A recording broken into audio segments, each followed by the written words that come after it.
अस्सलाम वालेकुम व्यूवर्स, मैं हूं मुज़म्मिल मेमल। आप देख रहे हैं teach me web YouTube channel, जहां पे हम लोग कर रहे हैं HTML की सीरीज़। HTML के इस सीरीज़ में हमने बहुत सारे टैग HTML के जो बेसिक लेवल पे होते हैं हमने देखे।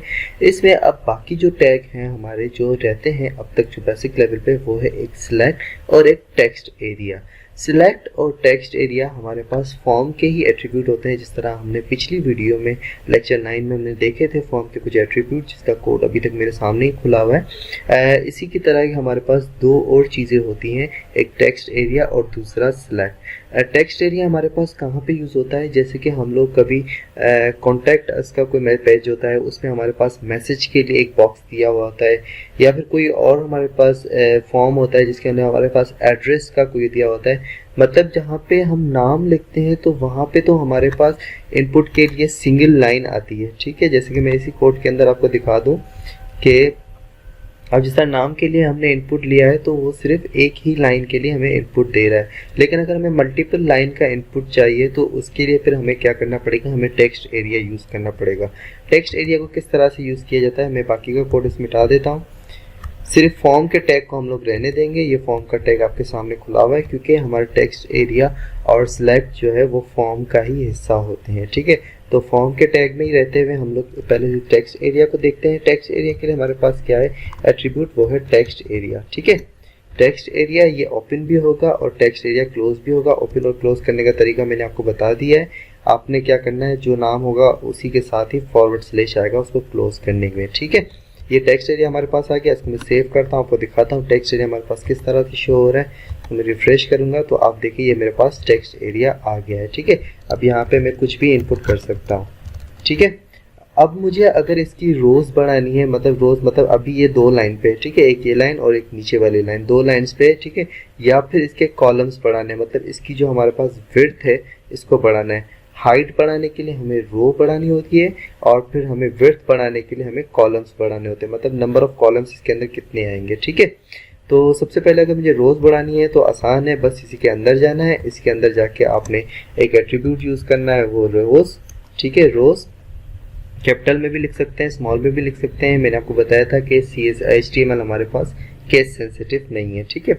अब हमें चाहते हैं कि दो की जगह हमें 5 रोज चाहिए, ठीक है। मैं 5 रोज करके सेव करूंगा और फिर आपको मैं दिखाऊंगा किस तरह से यहाँ पे 5 रोज आ जाएंगे, ठीक है।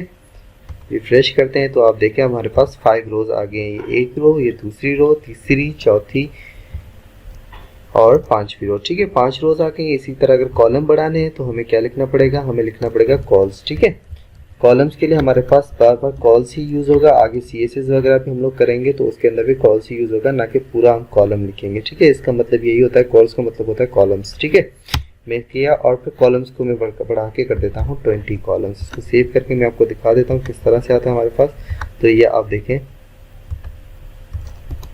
इसके अंदर मेरे ख्याल से ऑलरेडी 20 कॉलम्स थे, तो मैं कोई और साइज कर देता हूँ। इसको हम लोग कर देते हैं 40 कर देते हैं। इसको सेव करते हैं। सेव करके मैं आपको दिखाता हूँ किस तरह से ये बढ़ जाती है इसकी विड्थ। तो आप देखें इसकी विड्थ हमारे पास बढ़ के आ गई है। ये था हमारे पास टेक्स्ट एरिया। टेक्स्ट एरिया मैंने आपको बताया था कि जब एड्रेस ले रहे होते हैं हम, या फिर हम कोई मैसेज ले रहे होते हैं यूज़र से, तो वहाँ पे हम लोग ये टेक्स्ट एरिया यूज़ करते हैं। इससे पहले मैं टेक्स्ट लगा के दिखाता हूँ, जिस हम लोग ने पहले काम किया था फॉर्म के अंदर, उसको सेव किया।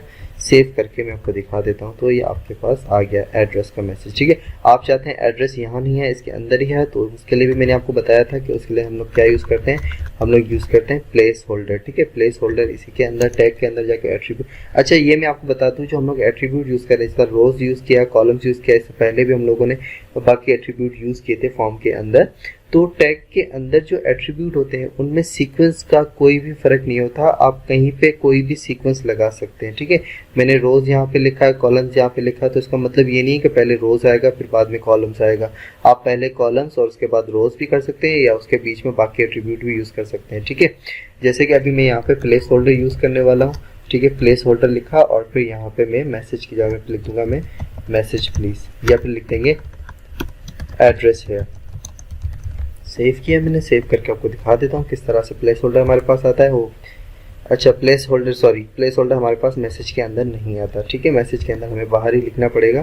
प्लेस होल्डर इसके अंदर काम नहीं करता, क्योंकि टेक्स्ट एरिया के कोड के अंदर हमें लिखना पड़ता है, ठीक है।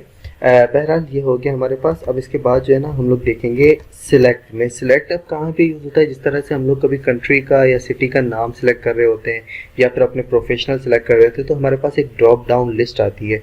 एक ड्रॉप डाउन लिस्ट आती है, उस पर क्लिक करके हम लोग उसमें से सिलेक्ट करते हैं कि हमें कौन सी वैल्यू चाहिए। सिलेक्ट बनाने के लिए मैं आपको बता दूं, सबसे पहले सिलेक्ट का टैग खुलेगा और फिर वो क्लोज भी होगा।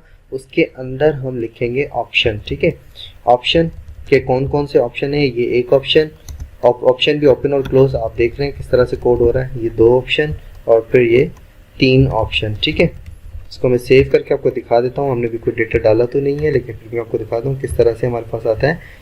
तो आप देखें यहाँ पे एक ड्रॉप डाउन लिस्ट बन के आ गई है। ठीक है, इसमें बी आर टैग यूज़ नहीं किया था, इधर बी आर करके इसको सेपरेट कर देते हैं। इसमें तो प्लेस होल्डर हटा देते हैं क्योंकि ये काम का नहीं है। इसमें मुझे खुद कन्फ्यूजन थी, मुझे पता नहीं था, क्योंकि टेक्स्ट एरिया में हम लोग हमेशा बाहर ही लिखते हैं मैसेज वगैरह। ये बी आर टैग इस तरह से क्यों हुआ है, अच्छा टेक्स्ट एरिया के अंदर हमने बी आर लिख दिया। ठीक है, सॉरी, इसको कट करके हम लोग बाहर लिखते हैं बी आर। ठीक है, क्योंकि ये सारा टेक्स्ट एरिया का अपना है ना, तो इसके अंदर जो भी हम लोग लिखेंगे तो वहाँ पे डिस्प्ले हो जाएगा टेक्स्ट एरिया के अंदर। तो इसलिए मैं बी आर को निकाल के बाहर रख दिया। इसको सेव करके मैं आपको दिखा देता हूँ। ये ड्रॉप डाउन लिस्ट हमारी नीचे आ गई है। ठीक है, इस ड्रॉप डाउन लिस्ट से पहले मैं एक टेक्स्ट लगा लेता हूँ। टेक्स्ट पे लिख लेते हैं हम लोग कुछ भी, जिस तरह से मैं कर देता हूँ स्टेट। ठीक है, स्टेट लिख के मैं सेव किया। सेव करके अब यहाँ पे इसके अंदर मैं स्टेट के कुछ नाम लिख देता हूँ, जिस तरह पाकिस्तान के स्टेट के कुछ नाम लिखता हूँ, सिंध, पंजाब और बलूचिस्तान।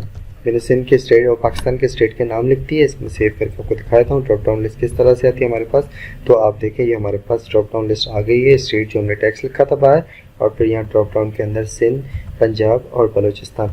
अब तक के लिए HTML के जो भी बेसिक कोड हमारे पास टैग वगैरह थे वो हमने सारे देख लिए। बिगनर्स लेवल पे हमें इन्हीं टैग की ज़रूरत होती है।